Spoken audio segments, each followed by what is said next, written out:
Howdy, I'm Matthew Walz, and I run Wide Vision Metal Fab.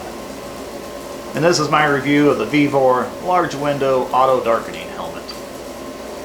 At the end of the video, there'll be some more footage like this, recorded through the helmet itself, so you know what it actually looks like.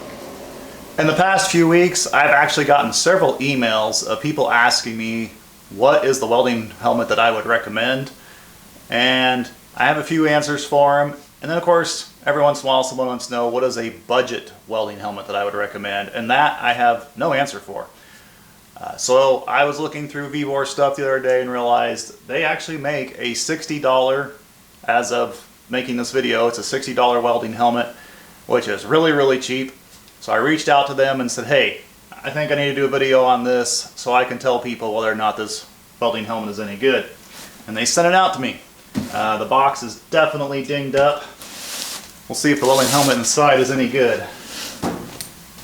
Should use my other knife. This knife is getting dull.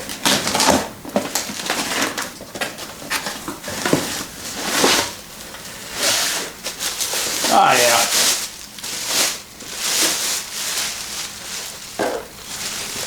It's really flexible. Very flexible. So it survived, no problems.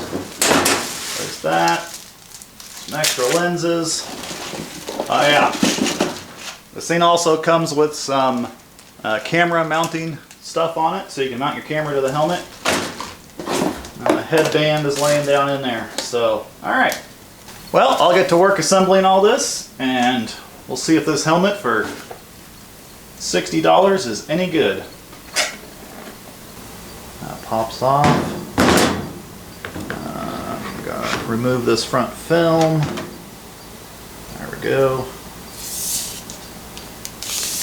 Get my greasy fingerprints all over it again.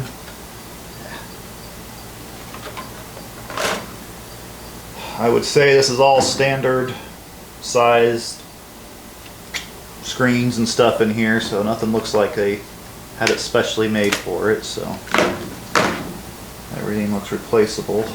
Yeah, there we go. That comes out of there, no problem.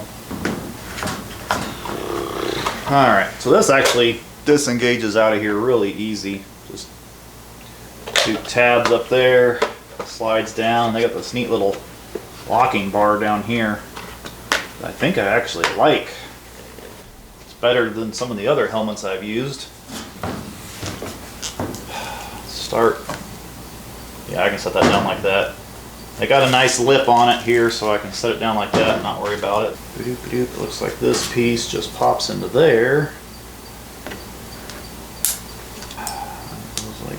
Oh, I see that one and that one. Catch. Okay, and that pops in there. Yes, and then that screws back in there. Into a notch over here. There's an adjustment thing over here. Slot and tab type of deal. You can move the headband into different positions.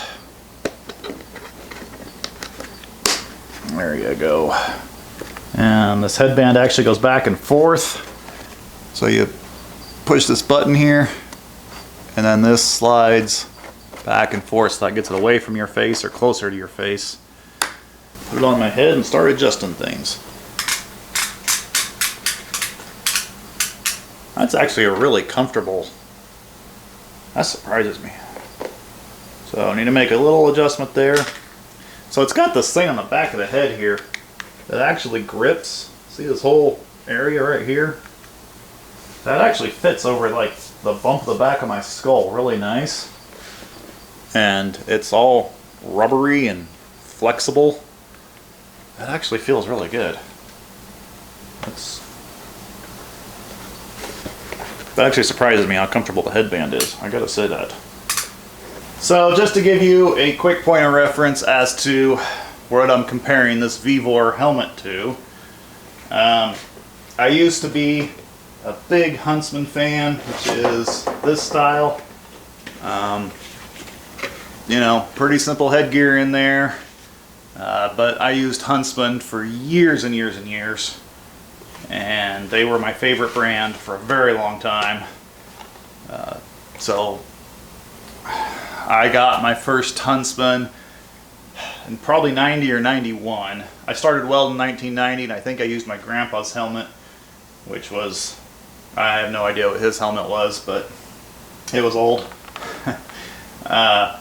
So anyway, my Huntsman is the first brand I started buying, and my first several helmets were a Huntsman.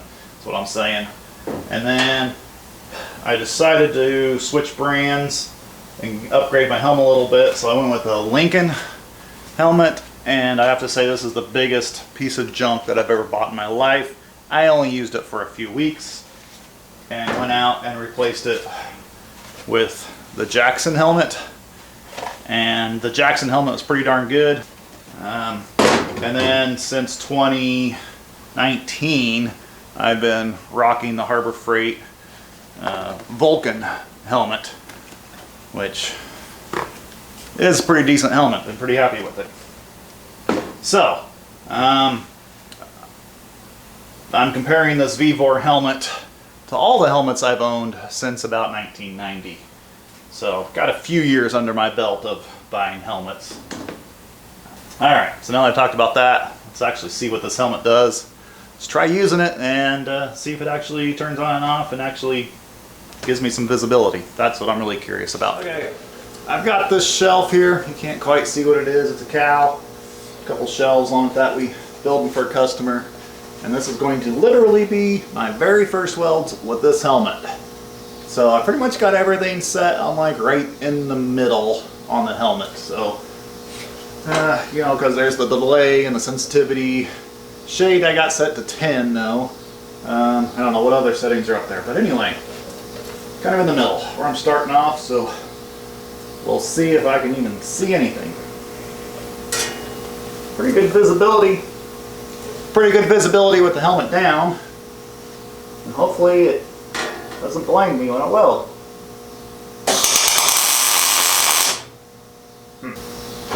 I actually think I want to try to turn up the sensitivity a little bit there.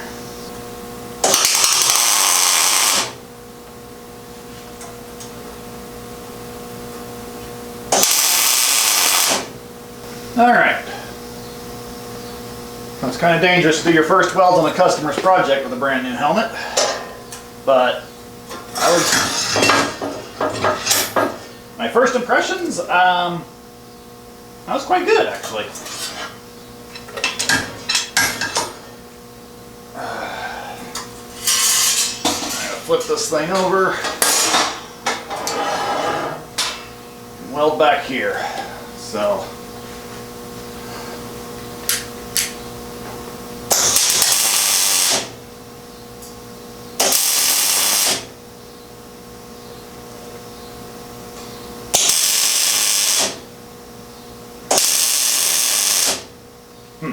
yeah.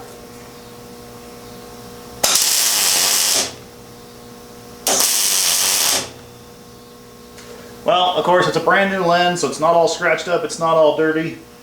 But my first impression is that it's actually really clear. I could really see what was going on. You're probably curious. It's a wall hanger.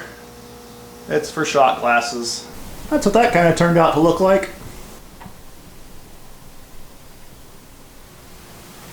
I went on site a couple days ago and I really got to test this helmet.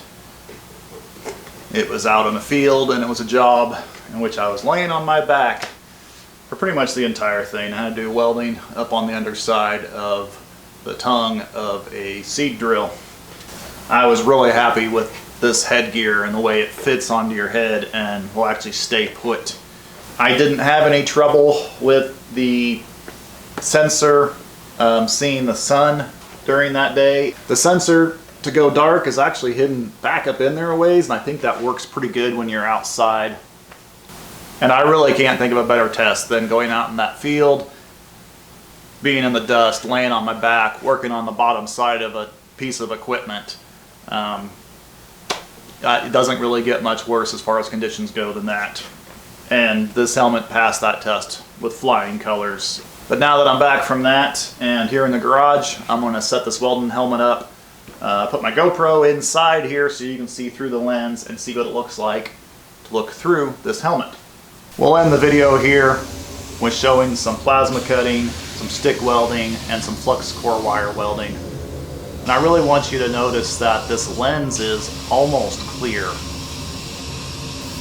I never was able to get the camera settings correct to where it looked like what I saw in real life. But I want you to notice that it doesn't really change the color much. If you look at kind of stuff in the background or my glove in one scene, you can tell that it's a pretty clear lens. Every other welding helmet I've ever used has had a green, black, or even a red filter lens in it. And this almost clear lens is really nice.